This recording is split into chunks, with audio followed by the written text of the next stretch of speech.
This E3 demo is presented by State Farm. Rev 3 Games, E3 at the Vivid Touch booth. We're about to take a look at a game that has been under wraps for quite some time. It is The Bureau, XCOM Declassified. Morgan Gray is joining us. He's the creative director on the title. Let's be fair, this game has generated some controversy at times. It's finally now coming out. What is it? for those that may not fully understand. Absolutely. So it's pretty easily summed up like two major themes. The first is we're trying to tell the never told before story of the origin of the XCOM organization. We're going back to 1962, height of the Cold War. Soviets are pointing missiles at us, we're pointing missiles at them. NASA's trying to get us to the moon. It's a great backdrop to sort of tell a story about alien invasion. The second is we're trying to take the classic gameplay of XCOM, sort of the emphasis on tactical combat, squad combat, that traditionally has been turn-based and sort of a God's eye perspective, and we're trying to reimagine what it's like to be down with your feet in the boots where the bullets are flying on the ground. So it's a real-time expression of tactical combat. It's a sort of squad-based, cover-based, tactical shooter, if you were. Right. I played this as well. It is definitely not a shooter, I think, as some people have misinterpreted the game many years ago. Well, that was the controversy, right? People were like, whoa, it's like a first-person shooter with XCOM slapped on the top. It's like, whoa, everybody, chill out. It's different. Yeah. And to prove that point, let's get the game going. Just so everyone knows, this is a real-time demo of the game that we're...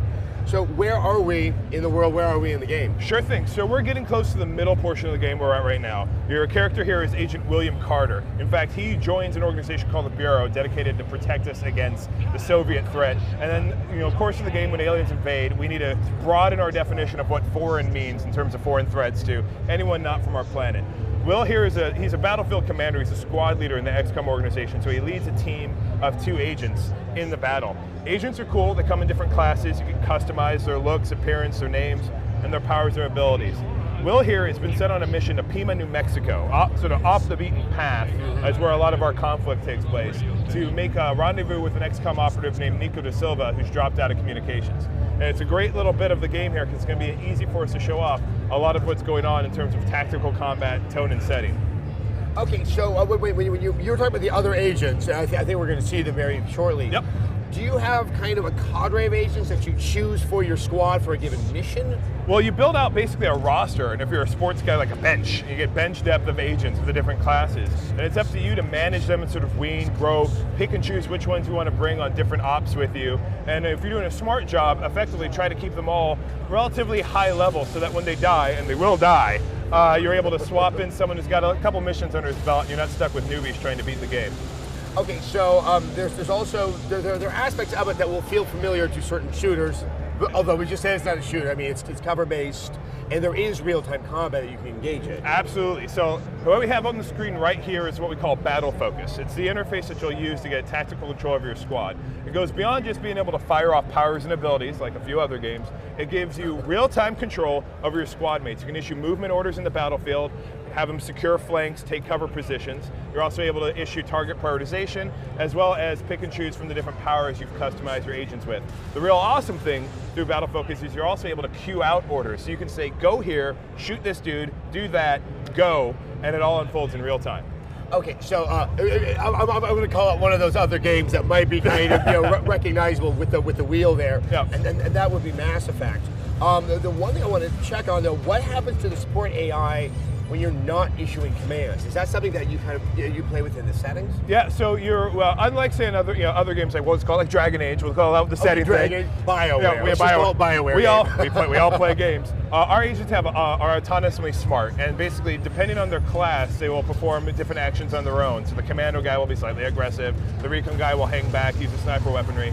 What we like to say is, on their own, they're okay, but based on your orders, you make them from sort of a mob into a team. And because at our heart, our game is effectively squad versus squad, small unit tactics. We're just replacing Delta Force and Spetsnaz with XCOM and aliens. Now, I can say I've actually played some of this section, and I found that, say, unlike Mass Effect, I really need to be careful and thoughtful about how those orders were issued, that you are trying to have that well, that level of challenge that XCOM is associated with as a strategy game. Yeah, no, it's absolutely crucial. I mean, when we talk this about it being a tactical game, the emphasis is on big T tactics. Effectively, if you are not smartly issuing orders, if you're not using every tool in your tool chest, your own weapons and abilities, the agents you brought with you and what they can do, and literally the battlefield itself as a tool in your arsenal, how you parse it, how you read, where you can go, using flanks, getting height advantage, you're going to have a very tough time. We like to say, you try to Rambo, you're dead. So this is the guy that they're trying to save, who I'm just going to assume by the black dribbling out of his eye sockets is not doing well. No, something's not right. So one of the things you'll discover in the game, before the Outsiders, is the collective name for our alien threat, invaded the United States, they infected a lot of the population with something we call the Sleepwalker virus, which allows them basically to activate them as sort of a C Corps, a rear guard, a rear echelon force to use against XCOM and the rest of the United States. Nico over here is showing the first signs of infection from the virus.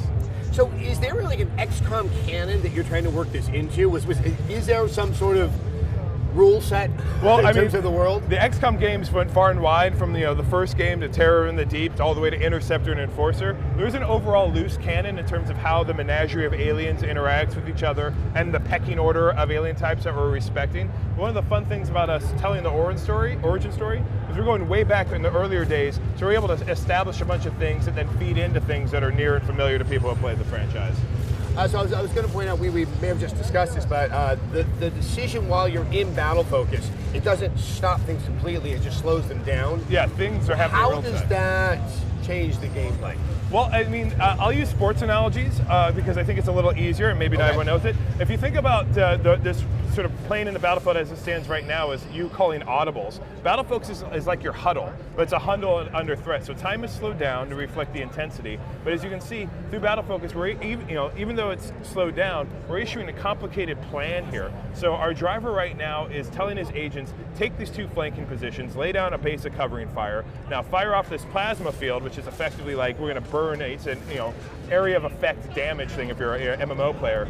And he's having a tough time. It's I was about to say, one of these guys is pretty low on health. Oh, Duncan's quite low on health right now. Duncan's not feeling good, but he gets Carter down there to pick him up. How is death handled in the game? Do you lose an agent for the battle, or? Oh, so when agents drop, it goes depending on what difficulty mode you're playing, but we'll just call it on the average. Your agent will drop, we'll give you a chance, we'll call him incapacitated. We'll give you a chance to revive him, get him back on his feet for the battle. On harder difficulties, he's down until the battle is over. Easier difficulties, he can get back into action.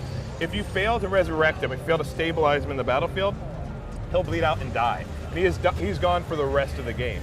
So this is a very XCOM thing. It's going to be different to people who play a lot of third-person games because they're used to the AI buddies being, I'm going to keep talking to you because I'm alive. Yeah. People who have not experienced the terrifying joys of enemy unknown. I mean, in fact, how are you going to try to telegraph this to the player that may not be as familiar with sort of the rule set of XCOM as a strategy game, that there's a lot of risk. There is a lot of risk. You're making. Yeah, I mean, well, we're the whole game, the premise of what we're doing is kind of a grand experiment for us, right? We're trying to take these core tenets of the XCOM franchise and translate them into a different genre than, say, ISO turn-based. Our hope, is that people that sort of overlooked XCOM because they go, I don't play turn-based games, right? Like, I won't say harsh things about them, but there's many a fine turn-based game as I think you'll agree. I call them young people. Yeah, exactly. Yeah. Well, hopefully we're able to bring them into the XCOM fold because we're giving them that flavor of XCOM that's a little more to their liking, and give the classic turn-based guys a taste of a different perspective on the XCOM that they know. So by picking a very select audience, this experiment, there's going to be a few people we leave behind. We try to tutorialize people in, ramp them in early, teach them that our game is more about team and tactics. If you run and gun, you're going to hit a soft wall, and that soft wall will become harder and harder, and then you'll start to fail. And our hope is, and we've kind of seen this in user testing, that within the first 30 minutes, players try to play this like a standard game that they played before, realize that's a horrible idea, and then start to use their brain. And I have to say, once again, having played through the sequence, the flip side of that, when you have that level of challenges, when you do something right, it has a level of satisfaction that you don't get in a more traditional shooter. Yeah, it feels good. I mean, one of the tenets for 2K Marin as a studio, coming from working on BioShock 2 and Minerva's Den, now working on the Bureau, is that we like to make sort of like smart shooters for smart gamers, right? Like we like to get both the twitch and the cerebral element. In fact, really good commanders in the battlefield, for some of the fights, I won't say every fight, but at a high degree, if you're on the ball with how you're issuing orders to your agents and adapting to what the conditions of the battlefield, you can actually win fights without firing a single bullet yourself. It is possible, to succeed. Now, the harder fights are going to require you, like a conductor in a symphony, to use everything and weave it all together, for success. But we do like the fact that it's that sense of every fight's like its own battlefield puzzle, and once you grok it, figure out, build your plan, try it. When you get success in that plan, it's like it feels good. It's like, aha, nice, like. So I have to ask you that this was this the game that was envisioned all those years ago? Well, I think the first stab, right, with our charter being find a different expression of the classic XCOM, is we started with the XCOM tenets.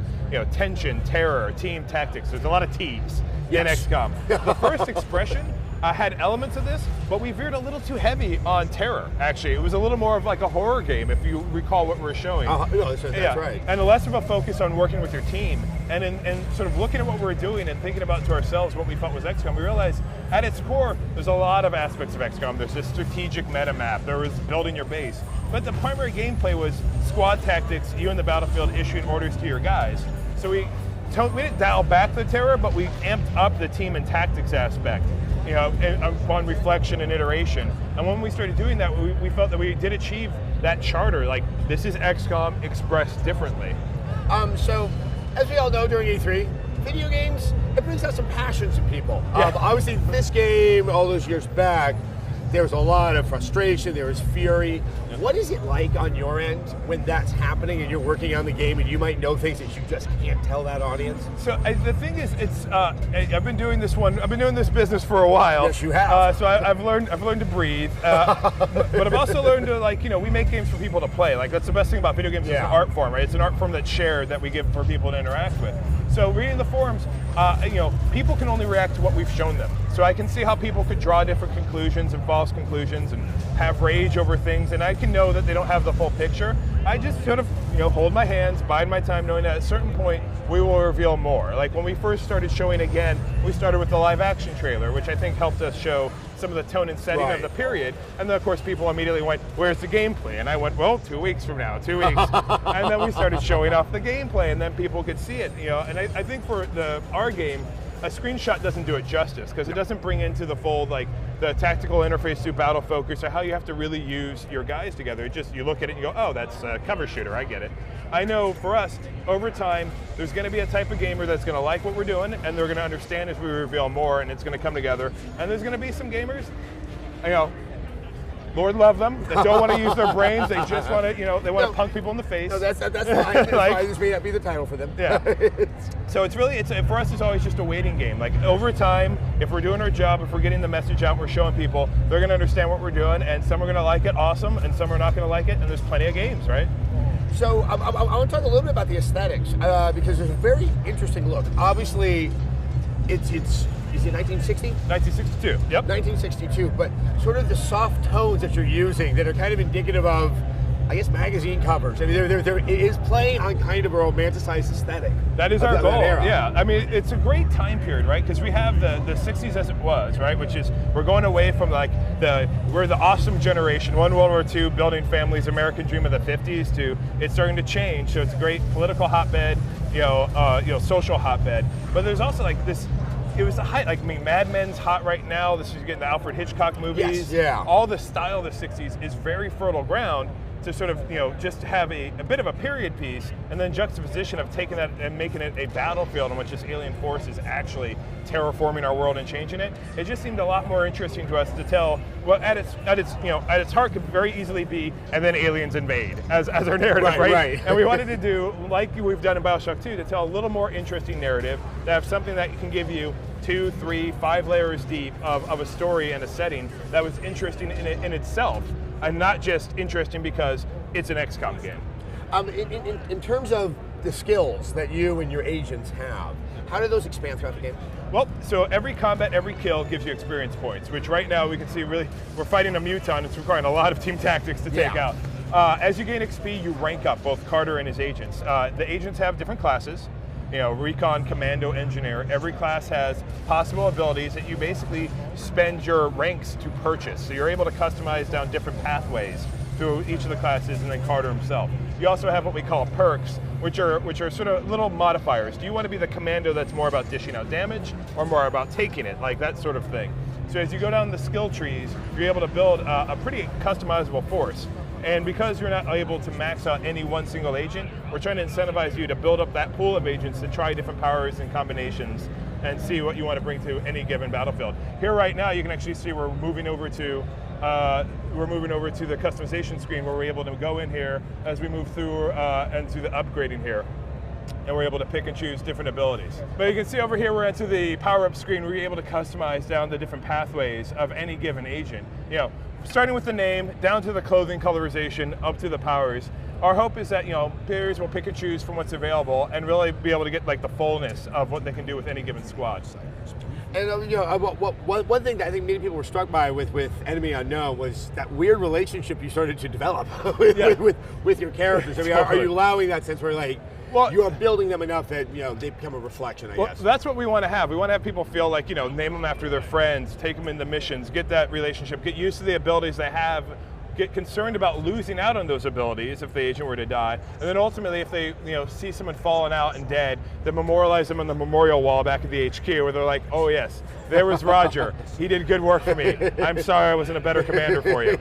Yeah, I mean, I can see that same kind of guilt, you know, coming over. Yep. Having insurance isn't the same thing as having State Farm. With agents available 24/7, 365 days a year, they will help you get to a better state. Learn more at statefarm.com. So, all right, the Bureau comes out August 20th in North America, 23rd internationally on Xbox 360, PS3, and PC. All right, well, I'm really looking forward to it. At long last. At long last. Thank you so much. Thank you so much, Adam. Appreciate it.